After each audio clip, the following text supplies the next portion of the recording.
Hadirilah dan sukseskan kegiatan Lokakarya Tahun Profesionalisme HKBP Taman Mini yang akan dilakukan Jumat 14 Juli 2023 yang akan dimulai pada jam 8 pagi hingga 14.30 bertempat di auditorium HKBP Taman Mini.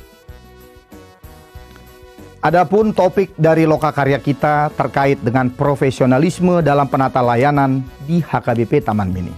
Kita akan memperoleh materi dari beberapa narasumber yang kompetensi dan kepakarannya tidak kita ragukan. Untuk pemateri pertama terkait profesionalisme secara umum, kita akan menerima dari Profesor Hermanto Siregar. Yang berikutnya terkait dengan profesionalisme dalam sudut pandang iman Kristiani, kita akan memperoleh dari Profesor John Hutagaul. Dan yang terakhir, bagaimana konsep profesionalisme diterapkan di HKBP Taman Mini, kita akan menerima dari Amang Pendeta Maulinus Siregar MTH. Kami sangat mengharapkan kehadiran Amang dan Inang seluruh para halado HKBP Taman Mini, pengurus seksi, pengurus KOR, dan jemaat-jemaat yang mewakili masing-masing WEK untuk menghadiri acara yang sangat penting ini. Kiranya Tuhan Yesus menyertai seluruh acara kita dari awal hingga akhir. Tuhan Yesus memberkati.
Shalom, selamat pagi untuk kita semua. Terpujilah nama Tuhan. Tuhan terus memberkati kita. Satu malam telah terlewati, semua itu karena kasih Tuhan. Hari ini kita sambut berkat Tuhan dengan ucapan syukur. Mari kita berdoa. Segala puji dan syukur kami sampaikan kepadamu ya Allah, yang terus memelihara kehidupan kami. Tangan-Mu yang terus menopang kami. Tangan-Mu yang terus memberkati kami. Sehingga kami kuat, sehat sampai dengan saat ini. Terima kasih untuk berkat-berkat-Mu, terima kasih untuk semua kebaikan Tuhan. Dan kami sambut lagi lebih kebaikan-kebaikan dari Tuhan dengan kerendahan hati. Kami akan mendengarkan firman-Mu, Engkau membuka hati kami. Dalam Kristus Yesus kami berdoa kepadamu. Amin. Renungan harian HKBP Taman Mini, Kamis 29 Juni 2023, tertulis dari kitab Pengkhotbah 10 ayat 4. Jika amarah penguasa menimpa engkau, janganlah meninggalkan tempatmu. Karena kesabaran mencegah kesalahan besar. Demikian firman Tuhan.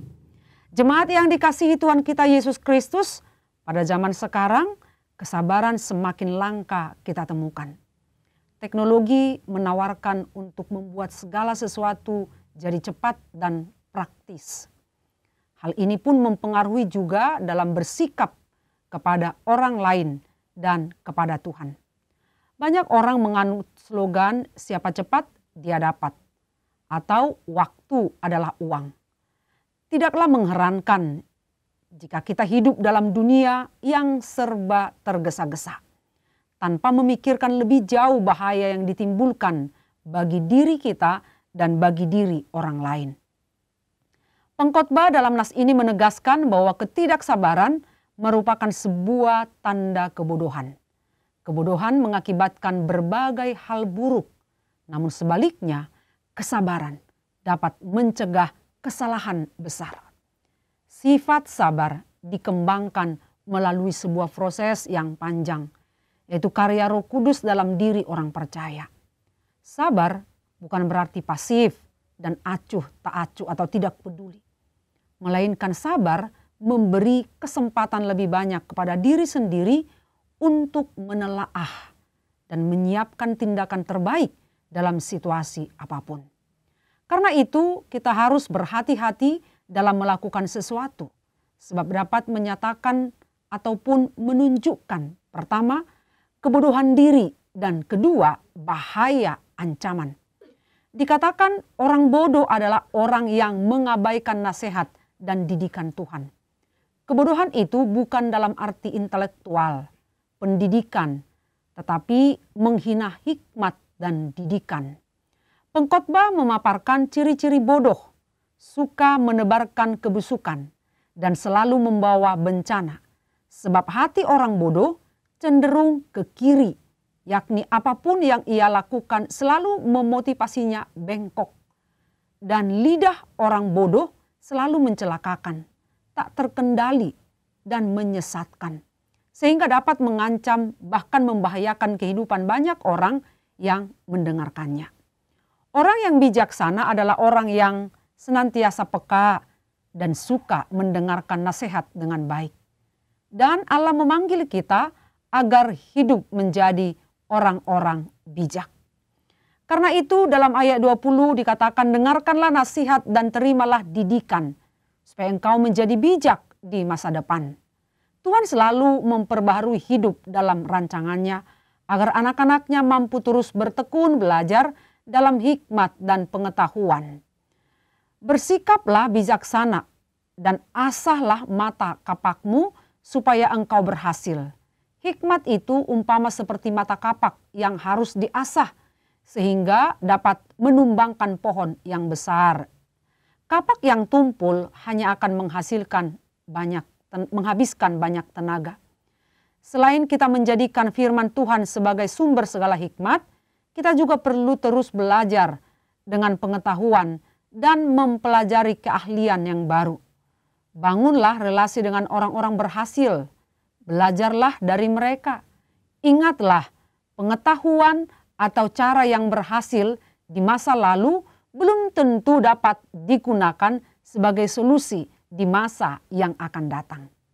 Jemaat yang dikasihi oleh Tuhan kita Yesus Kristus, hikmat Tuhan akan terus memproses kita untuk memandang pada salib Kristus yang menyelamatkan.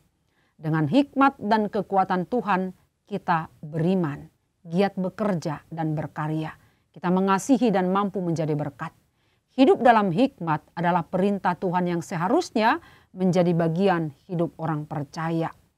Jikalau kekurangan atau tidak memiliki hikmat, hendaknya kita memintanya kepada Tuhan, karena Dialah sumber hikmat itu.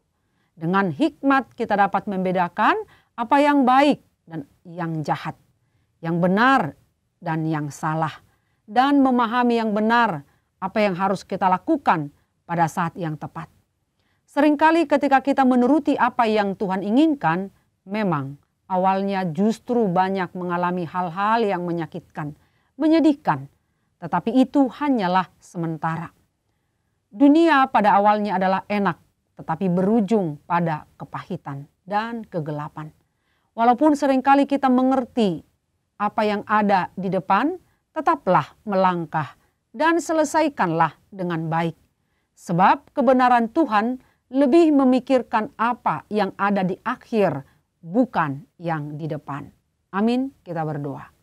Terima kasih Tuhan untuk firman-Mu yang mengajarkan kami, mengingatkan kami, agar kami selalu hidup di dalam kesabaran.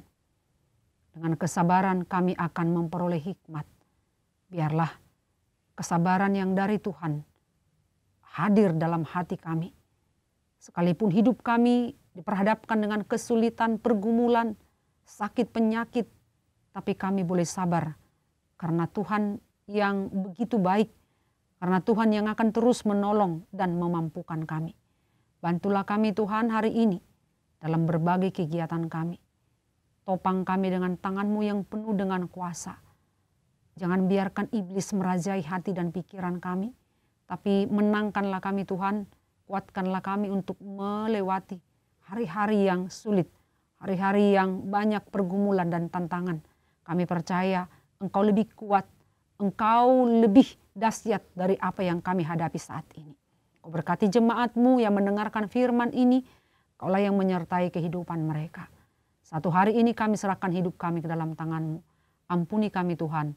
Dalam Kristus Yesus kami berdoa kepadamu. Anugerah Tuhan kita Yesus Kristus, kasih setia Allah Bapa dan persekutuan dengan Roh Kudus kiranya menyertai kita selama-lamanya. Amin. Selamat beraktivitas untuk kita semua. Tuhan Yesus memberkati kita. Shalom.